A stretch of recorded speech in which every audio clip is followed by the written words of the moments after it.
The Beginning After the End is a comic that tells the story of Arthur Lewin, a king who is reincarnated into another world after his death.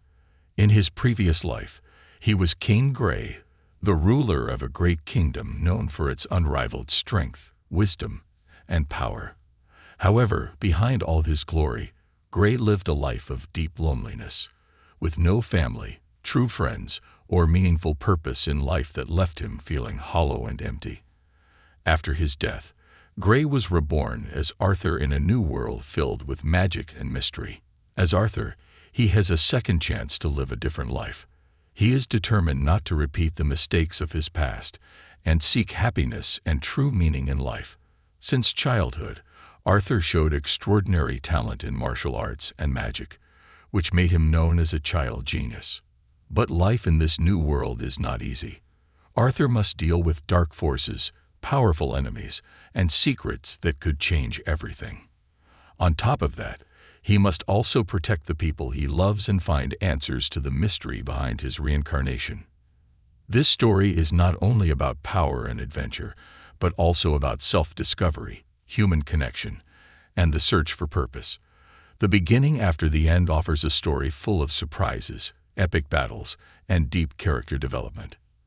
Imagine you're a king who has everything: power, authority, and the fear of everyone around you. But underneath it all, you live a lonely life. Then, suddenly you die, and are reborn in another world full of magic.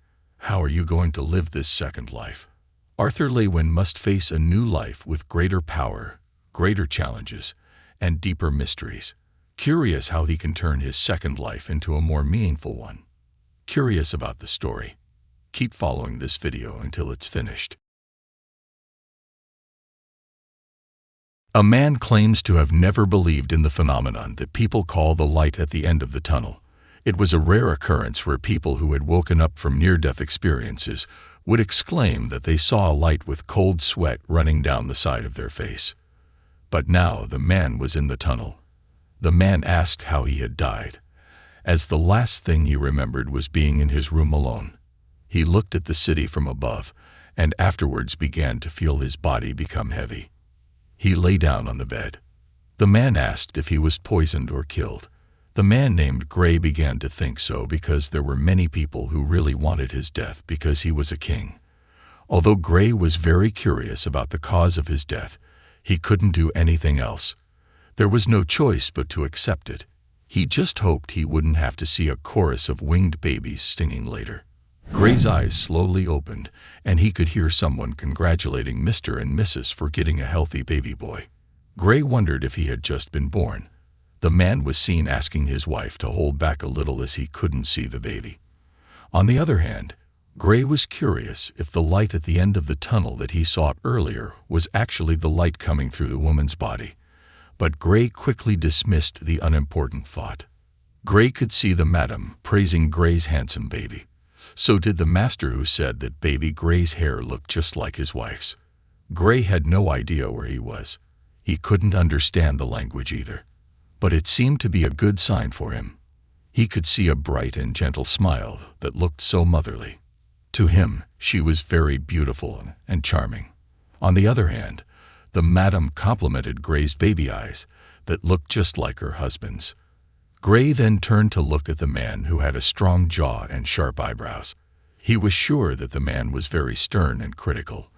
The master greeted Grey's little baby, who greeted him gently, introducing himself as the father and asking the baby to say bye. But the madam quickly reminded the husband named Ray that their son had just been born. Grey, who saw everything, felt that the place looked quite normal, which would definitely not be a problem.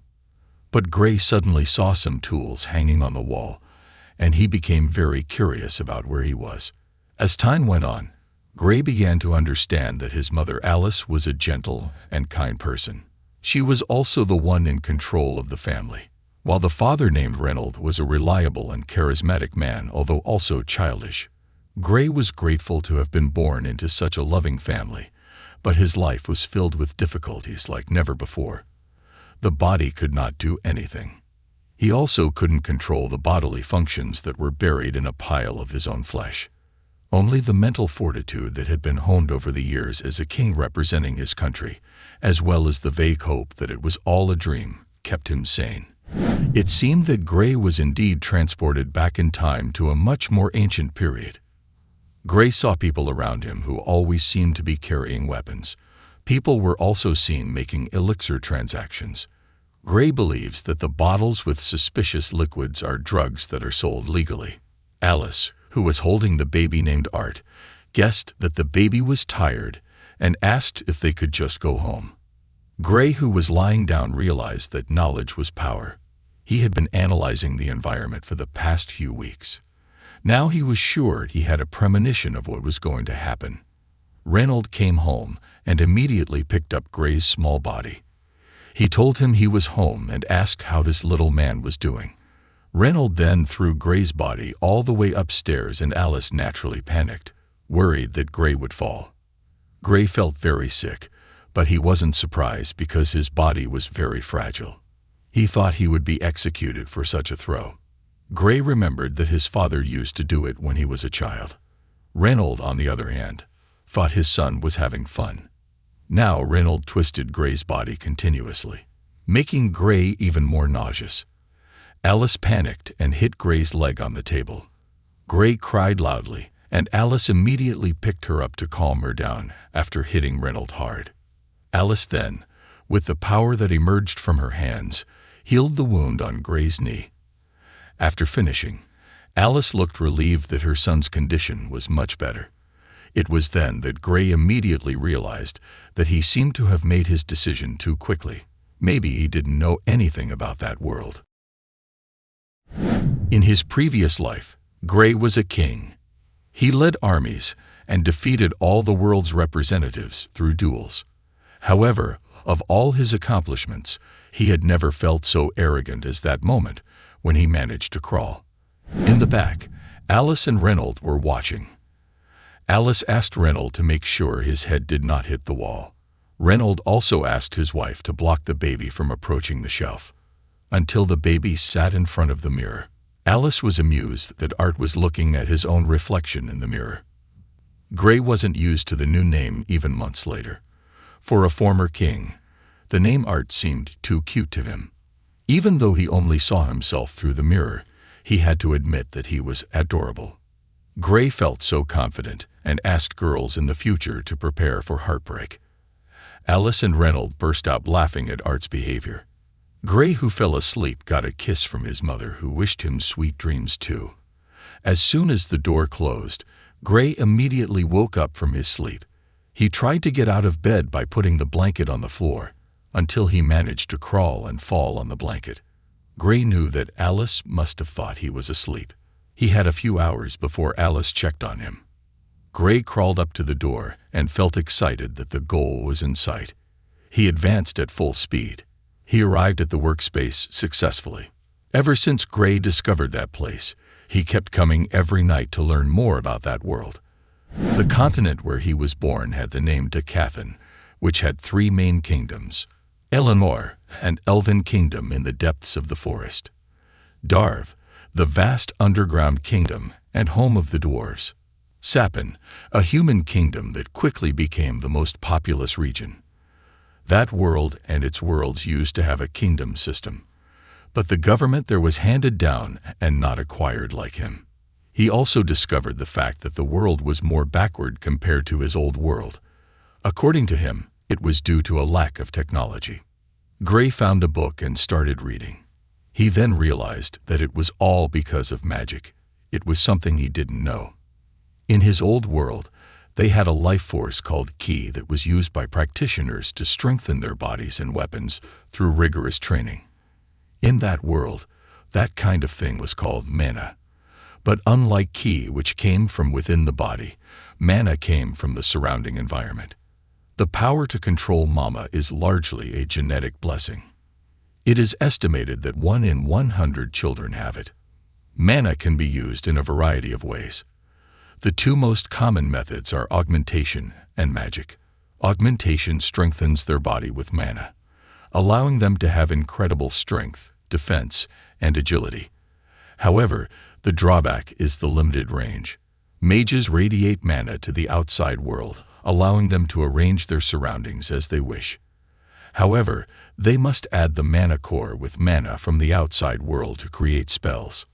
Meanwhile, Alice is often called a deviant who has the name of an emitter. They are a rare type of witch capable of reinforcement. According to the book, a witch's awakening occurs between early adolescence to late adolescence when their mana core materializes. The mana core sounds very similar to the key center in her former life. To form a key center, children are taught to meditate and sense the key fragments scattered in the body and collect them in one place. The curious Gray tried to do so with meditation. However, just as the mana was working, someone carried his body. Apparently, it was Alice who was looking for him anxiously. Alice asked if Art was having problems with poop. In his mind, Gray said that he just wanted to start the adventure of becoming the world's greatest wizard. So he hoped Alice wouldn't look at him like a constipated baby. However, Gray did poop and Alice realized that the baby had no problem and was going to change his diaper. Gray was embarrassed that while he was concentrating, he actually soiled his diaper. Alice was in her study and started writing. Little did she know that 2 years had passed, and she still had so much to learn about her baby. She had come to the conclusion that Arthur was the sweetest baby. Slightly blonde hair and intelligent blue eyes, she knew that Arthur would get into trouble in the future if she didn't become a strict mother. Not that she didn't trust Reynold, but she saw for herself how she caught him trying to teach their baby how to fight.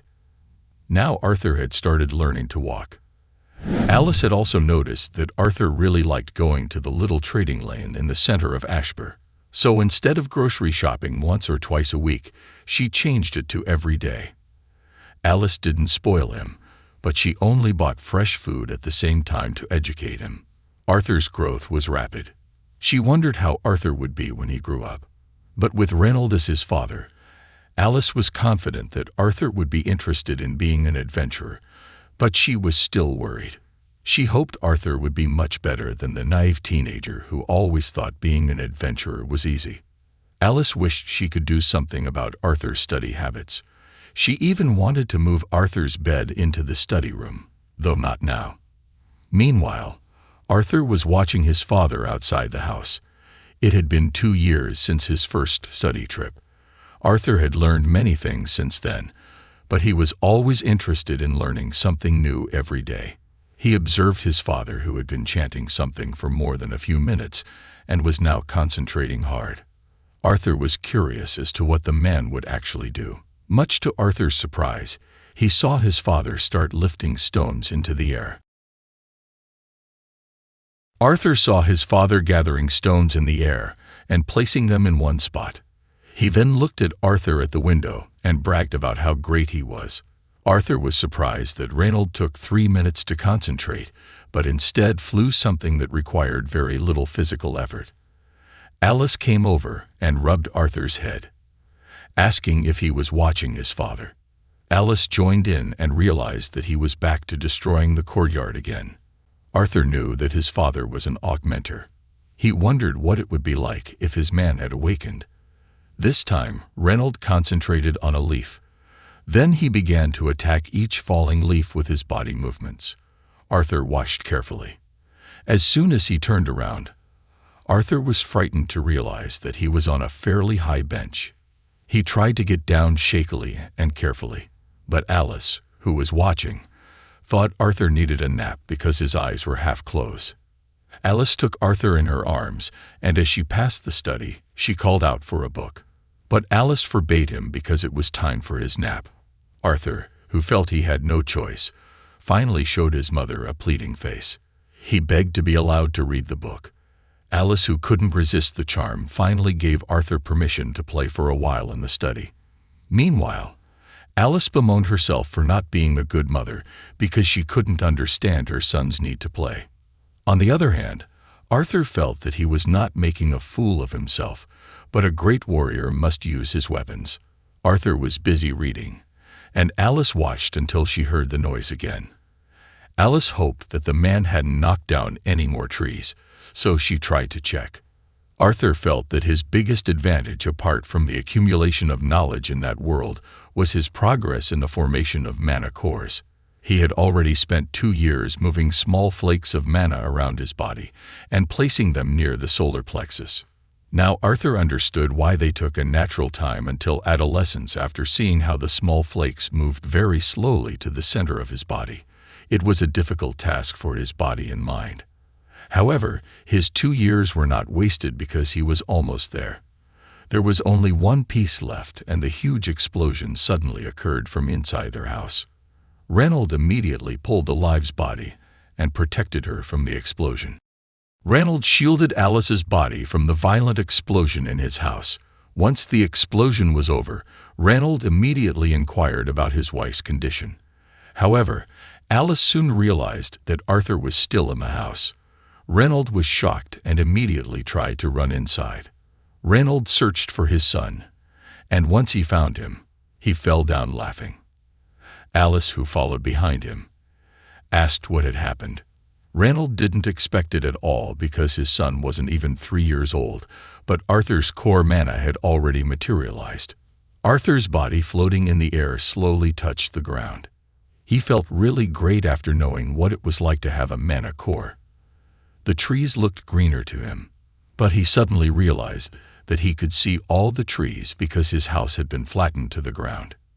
He was curious about what happened. Arthur thought that their house was attacked. He asked who would dare attack the home of a king like him. After that, the house was rebuilt during the end of the previous year. Alice taught him to write and read. She also learned basic mana manipulation and augmentation. But since her body was still too small for sparring, she only did basic body training. It took a long time for her father to allow her to practice with the wooden sword that was given to her for her 3rd birthday. He remembers that while he was reading a book, Reynold came up and told him to train. His father also said that he already had a sword for Arthur. Reynold and Arthur are at the side of the house. Reynold reminded Arthur to organize his mana along with his breath like a heart or lungs. Think of the mana core as the same as any other organ of the body. In his heart, Arthur wondered how a 4-year-old child could understand Reynold's abstract instructions. However, Arthur continued practicing with his father. He started swinging the sword while Reynold parried every attack. His father encouraged him to think his son could do it. Arthur knew that Reynold would not let him rest until he could do it. He had little time to study before dinner. Arthur closed his eyes briefly to concentrate. As soon as he opened his eyes, he attacked Reynold, but this time the wooden stick he was holding managed to split into 2 and fall to the ground. Arthur then asked if he could leave at that time, and Reynold gave permission. Arthur went back to meditating. He knew that in that world, strength was determined by the color of the mana core. The mana core starts out black because the body and other impurities mix with the mana particles that make up the mana core. The mana core will become purer as the impurities are filtered out over time. The sequence starts with black, red, orange, yellow, silver, and white. Each stage is divided into 3 shades of dark, solid, and light. The light mana core is the purest and strongest. Until Arthur heard his parents calling his name for dinner. Arthur, who saw his parents eating, became very upset. He asked if a baby like him couldn't have time alone. Is there also no one who will support him to study? Reynold then told Alice that he thought it was time they found Arthur a teacher. Hearing Reynold's words made Alice very angry because Arthur was only 4 years old. In addition, Reynold had previously said that he would be able to teach Arthur. Reynold confirmed, but the problem was that he didn't think that their son could manipulate mana when he was 4 years old. He would take care of him, because Arthur was really talented. But Alice disagreed because she wouldn't let her son go hundreds of miles from the house. Reynold still insisted, saying that Cyrus was only a few kora away, and he would also make sure his friend looked after Arthur. Seeing his parents arguing, Arthur could only sigh. Reynold finally asked what Arthur wanted to say. Did he want to go to the big city and get a real teacher? Arthur was confused why Reynold would let him make such a decision, which was too much for a 4-year-old. Arthur finally asked if his parents could go with him and meet the teacher together. The two parents then looked at each other, making Arthur even more confused whether he said something wrong or his words were too complicated. However, Reynold and Alice burst out laughing. They themselves were confused as to why they didn't think of that actually. Alice then says that it's better for her to be by Arthur's side when he meets his teacher later. Reynold was finally excited to go together to the city of Cyrus. Arthur was even more surprised that his parents were apparently ready to travel for 3 weeks. Later that night, Arthur looked at a book. He thought he had seen something somewhere.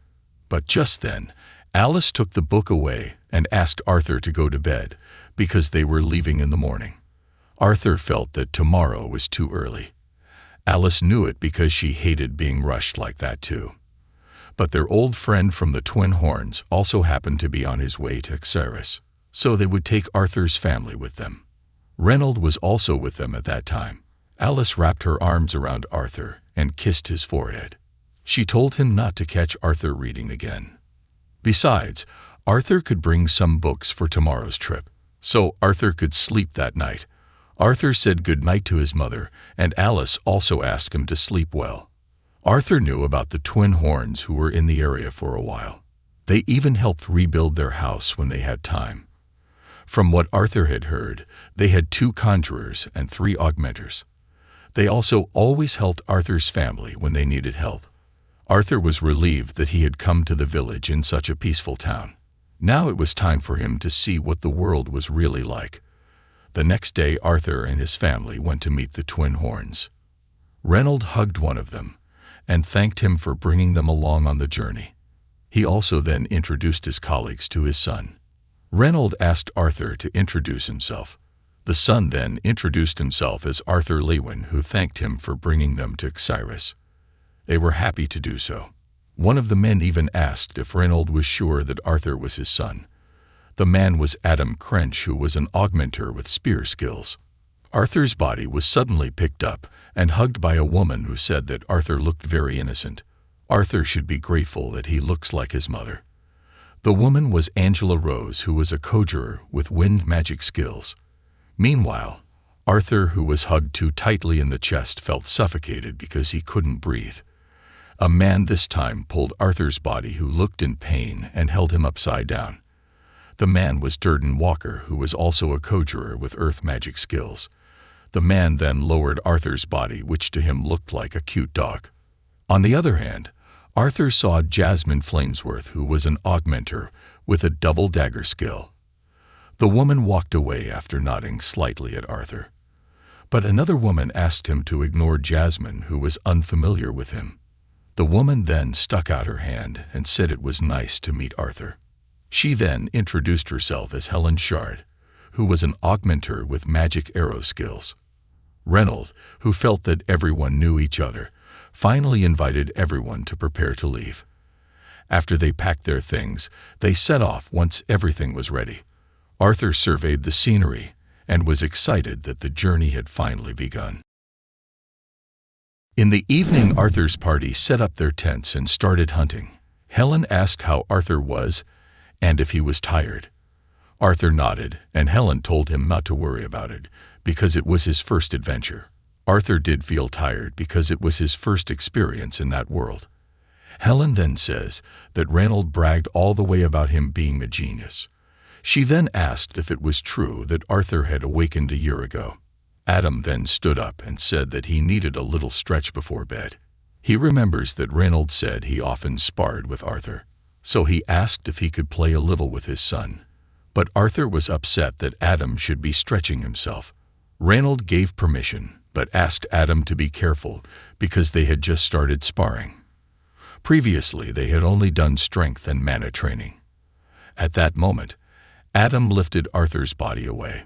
Normally, a child Arthur's age could only climb stairs, but he guessed that there must be no one there who was thinking of fighting back seriously. The two then arrived at a vacant lot. Adam asked if Arthur was ready, and Arthur tried to stretch. Adam then asked if Arthur knew how to strengthen his weapon. Arthur looked at the others and tried to say that Adam was a mess and he wanted to get out of there immediately. But instead Reynold encouraged him to beat Adam. Arthur feels his actions are useless and he begins to concentrate. Arthur starts running to attack while Adam quickly defends. Arthur quickly jumped and was now behind Adam's body. However, his foot slipped due to his small body. The two attacked each other again. Adam with his spear and Arthur with his wooden sword. Arthur was ready to attack, and Adam quickly showed a dodge kick. Adam was getting ready to attack again, and that's when Arthur felt that Newton's third law came to his mind that for every action, there is an equal and opposite reaction. Arthur's body fell backwards due to Adam's attack. Alice certainly looked worried, and Arthur had a painful opposite reaction. Durden became furious and hit Adam hard on the head for fighting the little boy too hard. However, Adam quickly defended himself by saying that Arthur had undergone the hellish training given by Reynold to create such a little monster. However, Reynold immediately denied that he had done anything of the sort. On the other hand, Alice was trying to heal Arthur's wounds while asking Arthur if that was what he had learned. Arthur explained that he learned by watching his father and also reading some books. Ada then said that Arthur should teach her some of the movement techniques she had learned from the book. Arthur then explained that they just needed to cross the back leg over the front leg and then start with mana. At that time, they should also let the body lean forward. But before he finished explaining, Arthur could see that some people were struggling to do what Arthur was teaching. After a few days of traveling to the city of Cyrus, Arthur had missed his birthday. Jasmine gave him a birthday present and a lesson. Meanwhile, Adam, Helen, and Reynold continued their training and made a lot of progress during that time. But what surprised him the most was that Jasmine managed to learn several techniques. Arthur was surprised that she was able to understand his explanation so quickly, especially when it came to learning about faint steps. Soon after, Alice called Arthur to prepare for the journey and the boy soon followed. On the way, Adam started talking to Arthur. He thought about the old days when Reynold had gotten them into trouble. But Helen quickly says that she's pretty sure it's not just Reynold who's always causing trouble. Helen tried to talk about how Adam had been in such a hurry that he had accidentally done something. However, Adam immediately held her back. He asked her to forget because it was just a mouse. However, Arthur noticed that his mother didn't look well and asked. Alice said that she was just a little tired and that she was fine. Arthur finally started reading the book again until he realized someone was watching him, and it was Jasmine who asked him to teach her again. But Arthur ignored her and continued reading until he was suddenly very surprised. Alice immediately asks what happened, and apparently they found a group of bandits. Helen reminds them to be prepared to fight back. Angela immediately utilizes her magic power to make the wind bow to her and also follow her wishes to gather and protect them. Alice immediately protects Arthur. A group of arrows headed towards their carriage, but Angela's wind quickly spun into a vortex that protected the group's vehicle. Meanwhile, Jasmine, Reynold, Durden, Adam, and Helen seemed to have come down as well to help fight. Helen quickly jumped around from the top of the carriage and began to draw her crossbow.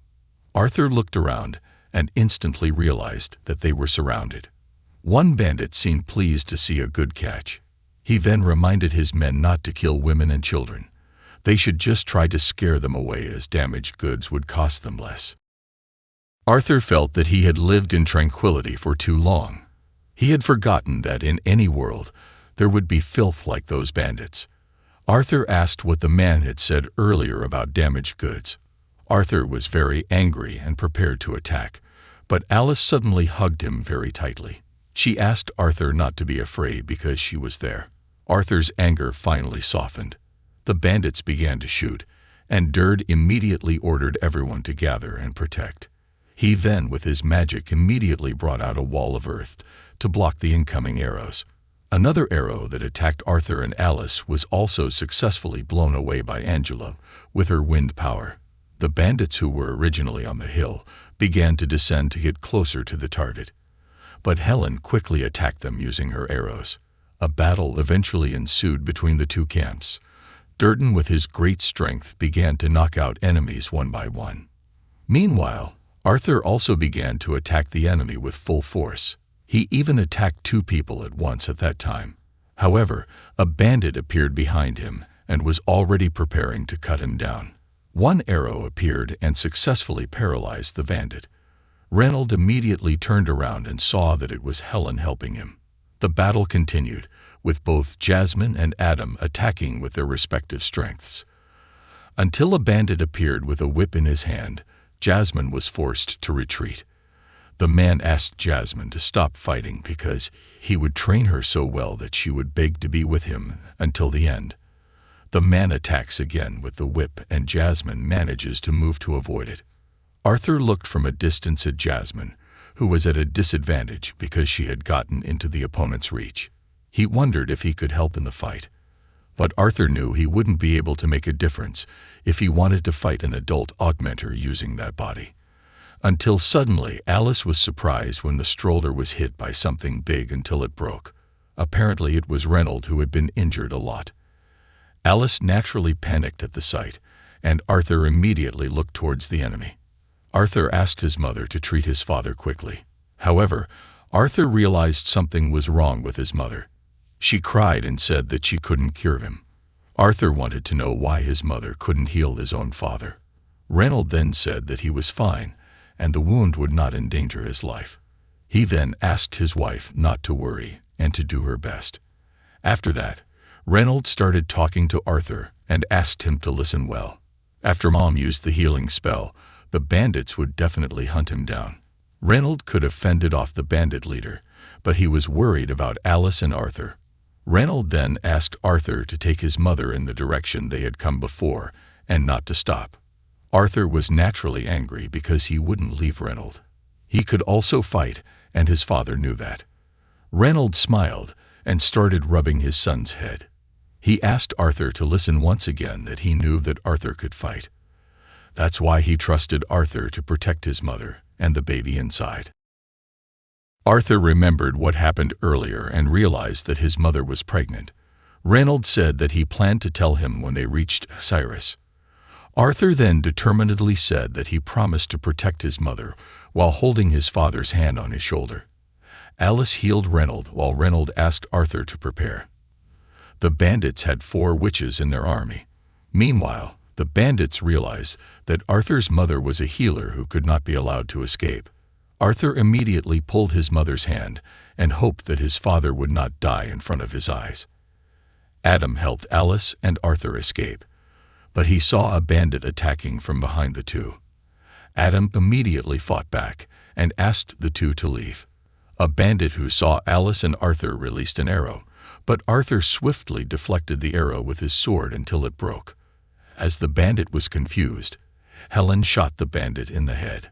Helen reminded Arthur not to stop. Arthur and Alice go back to running. Arthur realized something was wrong there. The bandit group was supported by 4 witches, but he counted 3 witches there. So Arthur wanted to know where the last wizard was.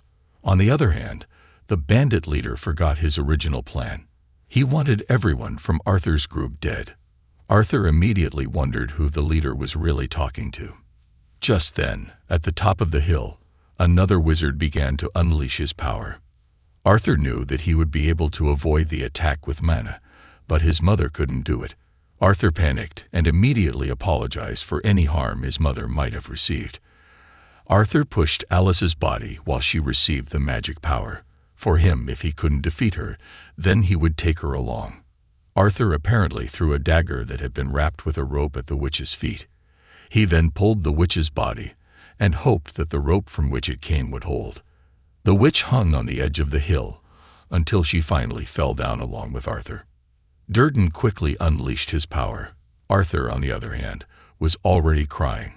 He believed that everyone would be okay now, although he was also very disappointed because he always wanted to be a big brother.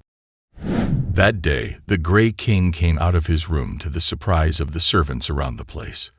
The Gray King walked into a room to meet an old man, but he ignored the call and enjoyed the painting in the corner of the room. The Grey King knew that the council was the one who actually ruled the country, managing its politics and economy, including the problems of declining birth rates and limited resources, while wars were replaced by duels with kings. That was the Grey King's job.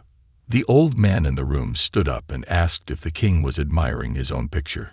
He knew being part of the council was very rewarding. That's why he wasn't lying when he said that I don't envy the fame and glory that the king received from his victory as king. The old man named Marlin asked what was the reason for this unexpected visit from the king. King Grey removed the medallion from his neck and placed it on the table. Then he stepped out of the room while saying that he had retired. The Grey King went back to his room to reflect that he had spent all his time just being strong. He wondered what it was all for. Was it for fame or glory? In reality, he was just an orphan who had lost his family. So now, in this second life, the Grey King was willing to give everything he had as long as he could return to Ashbur and meet all his team members. In the present time, little Arthur began to wake up and wondered where he was now. And is he still alive? When Arthur could open his eyes clearly, he saw the body of a resin man who had fallen from a very high cliff. The sight made Arthur so sick that he couldn't stop himself from vomiting. Arthur closed his eyes again until a leaf fell slowly on his face. The little boy moved his head to remove the leaf from his face. A few meters away were food and water bags. Arthur tried very hard to move his body closer to the food and picked it up and drank the water left in the bag. Arthur was really grateful for the piece of food he got. The little boy closed his eyes again until he didn't know how long he had been lying down. Now slowly Arthur began to try to get up, but his body was still not strong, so he fell down again. Arthur tried to gather mana into his body to add energy. Although the mana energy was dirty, it was enough to help him stand up. Before leaving, Arthur carried a bag of provisions, as well as a small knife stuck in the body of the bandit's corpse. When Arthur looked up, he didn't expect to have survived from such a terrifying height. Arthur wondered how much time had passed. And where was he now? Arthur wanted to get back to his family as soon as possible. Just as the little boy started to take a step, a mysterious voice asked him if he was awake. Of course, Arthur was shocked to hear the mysterious voice. The little boy was instantly alert and hid behind a nearby tree. He became frightened at the thought that the bandit's corpse could still talk. The mysterious voice still asked what condition Arthur's body was in. Arthur didn't answer. He was still worried about the bandit's corpse waking up. To make sure, Arthur approached the corpse and touched it with a frightened body. Seeing Arthur's attitude made the owner of the mysterious voice laugh. He told Arthur not to worry because the corpse would not rise again, if that was what Arthur was worried about. Now Arthur could breathe a sigh of relief after hearing the explanation from the mysterious voice. But a second later, the little boy realized that he shouldn't believe it. No matter how gentle and dignified the voice sounded, Arthur raised the small knife in his hand while asking who the mysterious voice belonged to, and was it the one who had saved Arthur. A rabbit jumped from the bushes right after Arthur spoke. The mysterious voice replied that it was he who had saved Arthur. But if Arthur wanted to know the answer to the first question, then he had to go to the residence of the owner of the voice. Arthur looked surprised as the mysterious voice sounded quite sure that he would go there. The figure replied that he was the only person who could take Arthur home from this place. Hearing the word home made Arthur think of his father, mother, and the twin horn team. And of course, the baby brother his mother was carrying. Arthur was very worried about them. He wondered if they would make it to Cyrus safely. Finally, Arthur begged for help from the mysterious voice because he would be too much trouble for the owner of the voice to find his place. The mysterious voice praised Arthur's responsiveness, but the boy was a little rude for calling a woman master. Arthur was also surprised when the mysterious figure knew his full name. Before Arthur could ask further questions, the mysterious figure showed his magic power by sending Arthur a vision of his home. After Arthur saw a large boulder right in the middle of the forest, he was silent for some time because he was still surprised by the shock of the sizable magic. Even so, the mysterious figure suggested that Arthur leave immediately because his journey would be safe as long as it was still light. Arthur complied. He began to step towards the boulder via the path indicated by the mysterious voice. Arthur's body was gradually improving. Only a few abrasions and a few small pains in some spots. Arthur couldn't imagine what magic the mysterious figure used to help him from a distance, and what benefit would he get from helping him that the mysterious figure was moved to help him. The more Arthur thought about it, the more questions would arise until the end. He could only hope that everything would go according to his expectations. After a few steps, Arthur saw the river, so he immediately took off his clothes and jumped into the water. Arthur felt very happy and refreshed after taking a bath. But suddenly, the mysterious voice laughed to see that the rain was really enjoying his time. Arthur immediately covered the sensitive area with his shirt because he didn't expect that the mysterious figure was still watching him now. Seeing Arthur's attitude made the mysterious figure tell him not to worry, because there was nothing to see there. Arthur was very surprised and shocked to hear the mysterious figure's words, but he immediately put on his clothes and strengthened himself not to take offense and remain calm as a king. As Arthur continued his journey, the mysterious figure began to apologize for letting Arthur starve. The boy collected water in a bag and ate some nearby fruits. Arthur realized, after he fell from that place, he walked eastward. Perhaps he was now close to the elves' territory, but he had not seen the mist that characterized the Elfshire forest. While continuing the journey, the boy thought his fear of wild animals was slowly dissipating because he still saw many small animals during the journey. But he was quite surprised that the forest and the animals in that place were so rich in mana. Since he was in a hurry, Art happened to be unable to stay and absorb some of that mana. Arthur remembered his parents' faces and decided to return to his parents immediately. Especially now that his mother was pregnant, he didn't want her to be stressed by the thought that Arthur was dead, because it could be dangerous for his mother's womb. Arthur really hoped they were still alive. As dusk fell, Arthur finally found the pile of stones. The mysterious voice was grateful that Arthur had arrived safely before nightfall. Arthur held the branch on which the stones were growing, saying that he was happy to meet the owner of the mysterious voice. The mysterious voice found it amusing that Arthur thought he was a bunch of rocks. He asked Arthur to go into the crevice of the rock and find him there. Slowly, carefully, Arthur stepped into the narrow rock crevice. Although Arthur was so scared that he had trouble swallowing, he was determined to be brave, because he really wanted to go home and see his parents. As Arthur began to step into the cave, the mysterious voice told him to be careful where he stepped. Right after that, Arthur slipped and fell into a very bright hole in the cave. The boy landed face first. He rubbed his face, which was in a lot of pain, thinking that he would have been much happier if he had been warned before he fell. Arthur stood up and was instantly shocked at the sight before his eyes. His face turned pale at the sight of a monstrous figure with a large body and eyes that glowed red. What on earth was that, Arthur? The mysterious and terrible figure actually said casually that they finally met. It turned out that the monstrous figure was the owner of the voice that had been helping and guiding Arthur. His large black body rose up and slowly approached Arthur. He asked Arthur to close his mouth because insects might enter his wide-open mouth. Arthur immediately closed his mouth tightly. From this close distance, Arthur could see that the large creature had a very wide wound on its stomach. He held out a big black finger to Arthur while saying that he needed a little time to open up a dimension strong enough to take Arthur home to his parents. He had a special plan to keep him organized until the time came. For the monstrous figure's kindness, Arthur couldn't forget to bow and say thank you. Arthur approached some of the large fruits in the cave, thinking that they looked nice and tempting. Arthur recalled that his parents had given him those fruits in the past. A second later, Arthur pushed away the feeling of longing and tried to focus again. But suddenly, the mysterious figure was right behind his body and told him that the fruit tasted better. Arthur was so surprised by the mysterious figure's presence that he unconsciously crushed the fruit in his hand. Arthur ate the fruit with the black figure by his side. They still look awkward. Arthur tried to open the conversation by saying that earlier the mysterious figure told him that she was a woman, but Arthur had no idea what to call her. She answered with her name Sylvia.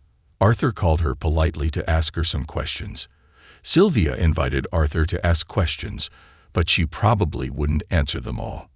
Slowly Arthur's fear of Sylvia's appearance disappeared, so he started asking all the questions that had been bothering him since he fell off the cliff. Where did it look like? Why was she alone? Where did Sylvia come from? And where did Sylvia get that wound? And most importantly, why did Sylvia save her? Sylvia answered, that place was located in the Marrow Zone. It was between the beasts and the Elshire forest. No one knew about that place because Sylvia always cast antidote magic on anyone who approached that place, although it happened very rarely. You could say Arthur was the first person to enter this place. Arthur was happy and asked Sylvia to call him Art instead, because his family always called him that. Sylvia started calling him Art. Then Sylvia explained that she was in that place alone because she didn't have anyone. She has many enemies who are desperate to seize her power. The big wound on Sylvia's body she got during her last battle. At that time, she was trying to escape from the enemy. Then the reason Sylvia saved Arthur was probably because she was touched by the little boy's courage and sacrifice. Or maybe she just felt lonely. Sylvia didn't really understand that either. Sylvia excused herself because her wound was festering, so she needed to be in good shape to open the dimensional rift tomorrow. Arthur said goodnight to Sylvia. As the terrifying figure wearing armor walked away, Arthur could not help but think of how lonely he had been. As if reminded of something, Sylvia turned around as she said that her long-range vision could not reach the place where they left. But she was sure Arthur's family and friends were safe. For the first time, the mysterious figure smiled and asked Arthur to be sure of that. Arthur's eyes filled with tears at the realization that they were safe. He was so happy that he cried as he thanked Sylvia. While waiting for Sylvia's condition to improve enough to open the dimensional portal, Arthur busied himself with training, eating more, and resting comfortably. Sylvia and Arthur spent hours talking about various things when Sylvia wasn't preparing the portal. Hours turned into days, and days into weeks. Time passed quickly as they talked about their goals. But Sylvia never talked about her personal life, until Arthur understood that she was a secretive and mysterious person. Arthur also did not forget to collect mana until the spiritual energy turned clearer now. Sylvia reminded Arthur of the term "don't judge a book by its cover," because unlike her traumatizing appearance, Sylvia was actually a kind, gentle, patient, and warm person. Like now, Sylvia was collecting fruits while Arthur practiced collecting mana. When she saw Arthur finish, Sylvia immediately offered him something to eat. She brought a type of fruit that was very delicious and rarely grew in that place. Arthur accepted the fruit while thinking that Sylvia reminded him of his gentle and kind mother, a figure who always reprimanded him if he did something wrong. Remembering his mother made Arthur also remember something unpleasant. That was the incident when he faced off against the bandits. The hideous faces of the bandits made Arthur feel angry and think that they deserved a painful death. If any of them were still alive, Arthur would hunt them down. Seeing Arthur filled with anger and resentment, Sylvia flicked his head and Arthur's small body was thrown back. Of course, Arthur was shocked and asked why Sylvia would do that. Sylvia explained that it wasn't wrong for Arthur to wish for the bandits' deaths, because Sylvia had also chosen not to save the witch who had fallen with Arthur that day for the same reason. But after all, letting the heart be filled with such hatred and revenge would only harm Arthur himself. Instead, Sylvia asked Arthur to continue to live proudly and move forward, because after all, he will experience misfortune again in this life. But Arthur must not let sadness and anger corrupt his mind. Sylvia asked Arthur to learn from it and face the future, because then he would have victory. Afterwards, Sylvia looked very worried when she saw the red bruise on Arthur's forehead. She examined the boy's forehead as she wondered if she had flicked too hard earlier. And did the bruise hurt? Being advised about morals and life by this figure, who seemed to be the epitome of evil, left Arthur feeling devastated. Sylvia called Arthur several times with a worried expression because the boy would not eat fruit anymore. Sylvia was worried that something was wrong, but Arthur smiled broadly and said that he was fine. While eating the fruit, Arthur noticed that the wound on Sylvia's body looked worse. Sylvia told him not to worry about that little thing, because basically the wound did fester over time. Despite this explanation, Arthur still doubted that was the only cause. Sylvia also expressed the curiosity in her head. She knew that humans were awakened at the age of 12 or 13. So she was curious how Arthur could form his mana core and utilize that mana more efficiently than an experienced wizard. Arthur replied that his parents said he was a genius. Sylvia wanted to know if Arthur could learn that technique. Sylvia stood up and drew mana around her while moving. Sylvia explained to meditate and absorb mana while moving or maybe while fighting if Arthur could. The boy looked very amazed at what Sylvia was doing. The large creature explained humans had the same mindset when it came to mana. So she asked Arthur to start with small mindless movements and try his best. Arthur started moving his hands while trying to suck mana, but it was quite difficult. According to him, the method was easier than the practice. Sylvia explained that animal mana could do this technique naturally, but since the humans started to awaken, they were not able to do such skills anymore. She asked Arthur to try hard because she was sure Parking could do it. Hearing such words made Arthur excited to try his best. So Arthur started practicing to collect mana while moving or fighting, while Sylvia was preparing the teleportation portal.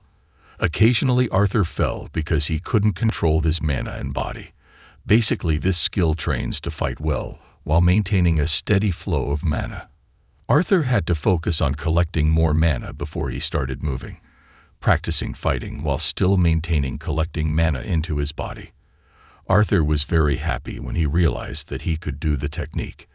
As Arthur tried to tell Sylvia, he saw the body of the huge creature lying unconscious. It was like Arthur had seen a nightmare so horrible that he screamed out Sylvia's name. Arthur ran over to Sylvia's body while shouting her name. The boy was shocked to see the large amount of blood underneath Sylvia's body.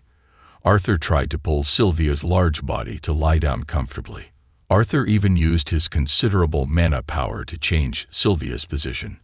When Sylvia's body finally lay down properly, Arthur saw that the wound on her body was bleeding profusely. Arthur looked very worried when he realized that the wound was deteriorating this quickly. Then he noticed the portal beside him. Arthur suspected that the wound on Sylvia's body had worsened because she had forced herself to create the portal.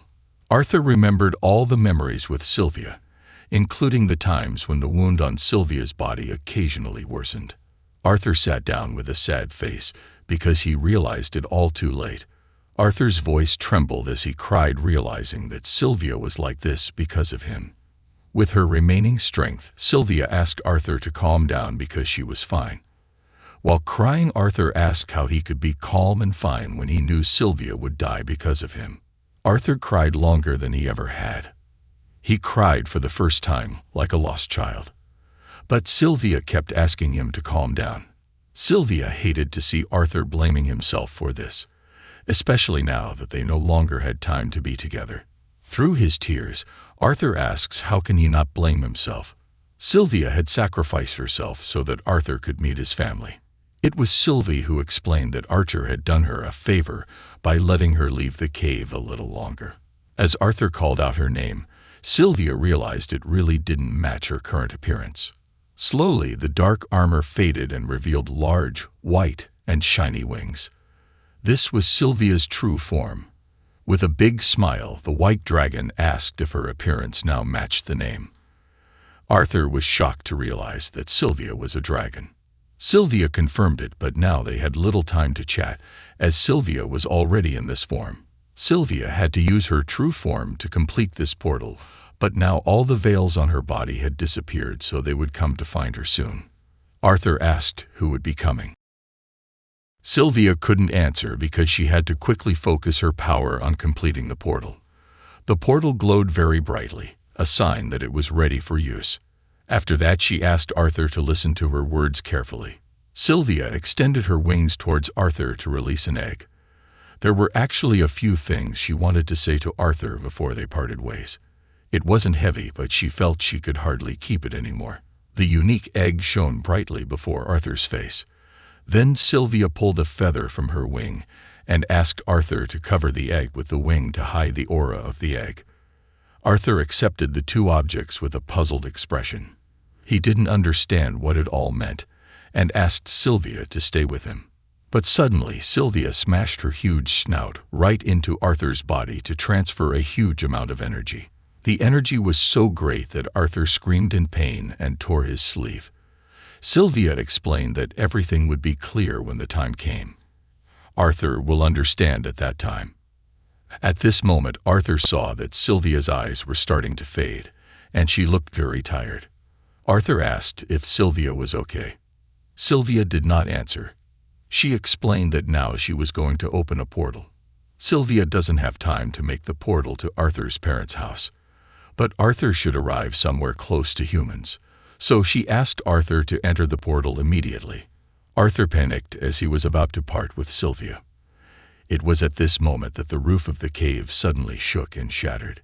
Huge rocks fell and almost fell on Arthur's small body, but Sylvia managed to protect the peak with her wings. From above the cave came a mysterious figure who suggested that Sylvia stop being stubborn and hand over the object right now. The mysterious figure had a human body with the same head shape as Sylvia's before. The creature said that Sylvia had caused trouble for their group by hiding the object. Before the creature could say or do anything more, Sylvia used her power to stop time and space. She told Arthur that she had honestly extended the preparation time for the transport so that Sylvia could spend more time with Arthur. She couldn't ask Arthur to forgive her for that, but she still had a selfish request. Sylvia wanted to be called grandmother just once before parting with Arthur. The little boy refused. He pulled Sylvia's wings and asked the beautiful dragon to go with him. Arthur didn't know what Sylvia had done, but everything was frozen now, so they could leave the place together. Sylvia shed tears. She reluctantly said that she couldn't do that. Sylvia pushed Arthur with her wings to enter the portal while saying goodbye. The little boy cried while shouting Sylvia's name. The beautiful dragon slowly grew farther and farther away from Arthur's sight. At this last moment, Arthur granted Sylvia's request to call her grandmother. This made Sylvia so moved that she shed tears. In a cave full of their memories, Sylvia softly thanked Arthur for being her son. Arthur opened his eyes and realized that he was now in the forest. But the boy realized that Sylvia was gone, and he would never see the beautiful dragon again. Arthur screamed so hysterically that the birds in the forest fled in terror. Arthur's mind was filled with memories of the last 4 months spent with Sylvia, a time that seemed long but was also very short. Arthur was devastated because Sylvia had treated him like her own son. Even the legendary dragon taught him things he didn't understand about himself since he came to this world. In the midst of feeling down and sad, Arthur suddenly felt something inside his body that made him sit up. Arthur heard Sylvia's voice inside his head. This made Arthur quite surprised. But then Sylvia said that if Arthur hears this now, then it means he will tell the truth of who Sylvia really is. Arthur thinks that this is the message Sylvia left him before sending him away. Sylvia realizes that Arthur looks frustrated and not at all accepting of all this. Sylvia knew that Arthur's body was that of a child who had just passed the age of 4, while his mana had reached the dark red level, but his body was still not strong enough. As a small parting gift, Sylvia had instilled Arthur with her unique will. So his future development as a wizard would depend on how well Arthur could use the gift from Sylvia. Arthur still looked sad because he never wanted such a gift if it meant losing Sylvia. Sylvia understood that Arthur would feel very sad, angry, and guilty, but he had to remember that he still had a family to protect and a purpose to fulfill in this life. Sylvia hoped that Arthur would retain the innocence and joy of his childhood and grow up to be a good man for his family that Sylvia could be proud of. Arthur remembers the egg Sylvia gave him and immediately picks it up. Sylvia tells him that when the mana core has reached the white level, Arthur will meet Sylvia again. At that time, Sylvia will explain to Arthur everything. So until then, Sylvie will say goodbye until here. But what was strange was that in the voice recording, Sylvia called Arthur the King of Grey. This made Arthur very shocked. There were many questions that bothered Arthur when Sylvia's voice disappeared. Arthur wondered how long Sylvia had known his identity. And how did she know? But one thing is for sure: if the rules are focused on practicing in this life, then his life now will definitely not be much different from the life in the past. For now, Arthur could only move forward. Even so, Arthur was very confused about his current location. Arthur gathered mana all over his body so that he could run with all his might through the forest and climb up the tall trees. Arthur realized that even though he had used mana, his vision was still limited. Even so, Arthur knew that he was currently in the depths of the Elshire forest. While jumping from one tree to another, Arthur thought that he could barely use the mana rotation that Sylvia had taught him. He could use the beagle longer, but he couldn't ask why he was in that place now. Sylvia said that she would take Arthur to a place close to humans. So Arthur had to find a village around the forest. Arthur felt a little happy that at his age he was getting better at traveling from tree to tree. Suddenly, Arthur heard a woman screaming. Arthur realized it sounded like a human voice, so he immediately jumped towards the direction of the sound. Finally, Arthur saw a carriage with several people around it. Arthur hoped they would take him, but then he realized something was wrong. So Arthur jumped down to a branch closer to the ground to watch them from a short distance away. From this distance, Arthur could hear a woman being held down and beaten. Then the men around the woman decided to leave now, as they only had a few days to leave the forest. One of the other men told his boss that the elf girl looked very attractive, especially since she was still a virgin, which made them tempted to feel the benefits of the girl. But the boss asked them to shut up and take the girl to the back because the train was ready and they had to leave now. Arthur was furious when he realized who these horrible men were. His small fingers peeled off the tree bark as anger filled his head at the slave traders.